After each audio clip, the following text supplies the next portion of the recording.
Halo semuanya, kembali lagi dengan saya di mata kuliah Perspektif Global. Kali ini saya akan membahas tentang hakikat dan konsep perspektif global. Apa itu perspektif global? Perspektif global adalah suatu cara pandang dan cara berpikir terhadap suatu masalah, kejadian, atau kegiatan dari sudut kepentingan global, yaitu dari sisi kepentingan dunia atau internasional. Oleh karena itu, sikap dan perbuatan kita juga diarahkan untuk kepentingan global. Untuk dapat memahami perspektif global, kita harus terlebih dahulu memahami istilah lain yang berkaitan dengan global, yaitu globalisasi. Globalisasi mengandung pengertian yaitu proses, sehingga globalisasi adalah suatu proses di mana kejadian, keputusan, dan kegiatan di salah satu bagian dunia menjadi suatu konsekuensi bagi individu dan masyarakat di daerah lain. Berikut ini adalah ciri-ciri globalisasi. Yang pertama, kecepatan informasi, komunikasi, kecanggihan teknologi, serta transformasi.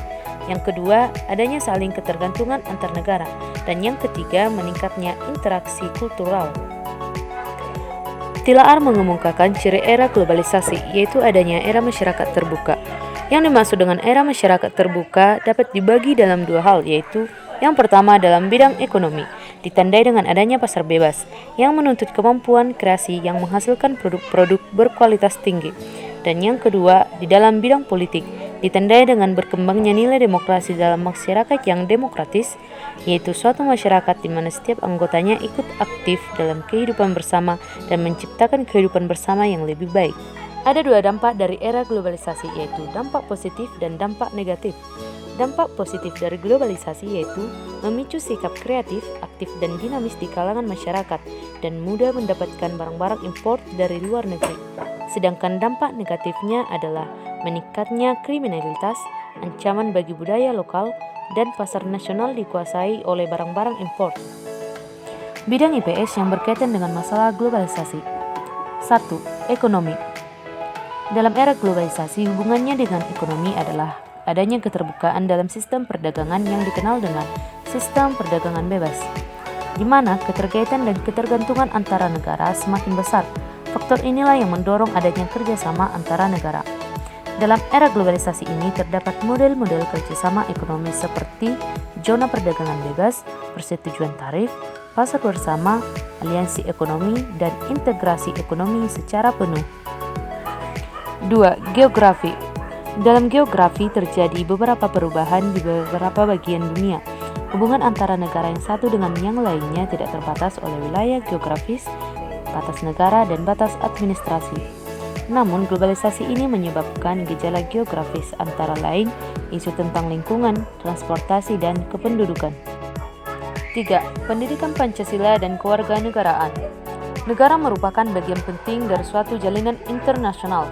Oleh karena itu, peran negara dalam globalisasi sangatlah besar. Namun, peran negara makin lama makin berkurang dan hilang di era globalisasi karena disebabkan timbulnya arus sirkulasi yang disebut dengan 4IS, yaitu Investment, Industry, Information Technology, dan Individual Consumer. 4. Sejarah dan budaya. Dalam kaitannya dengan sejarah dan budaya, globalisasi memiliki pengaruh yang lebih dahsyat lagi bagi manusia karena menyentuh semua orang dari semua lapisan secara langsung. Globalisasi memberikan pengaruh bagi budaya bangsa karena menyebabkan masuknya budaya asing atau budaya luar, sehingga menyebabkan masyarakat meninggalkan nilai budayanya sendiri.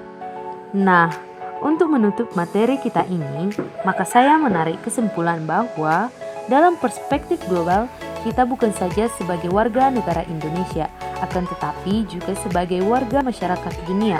Oleh karena itu, dalam melakukan tindakan dan berpikir harus mengantisipasi kepentingan dunia.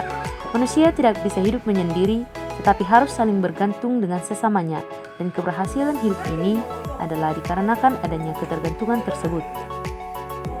Baiklah, sampai di sini pertemuan kita. Terima kasih.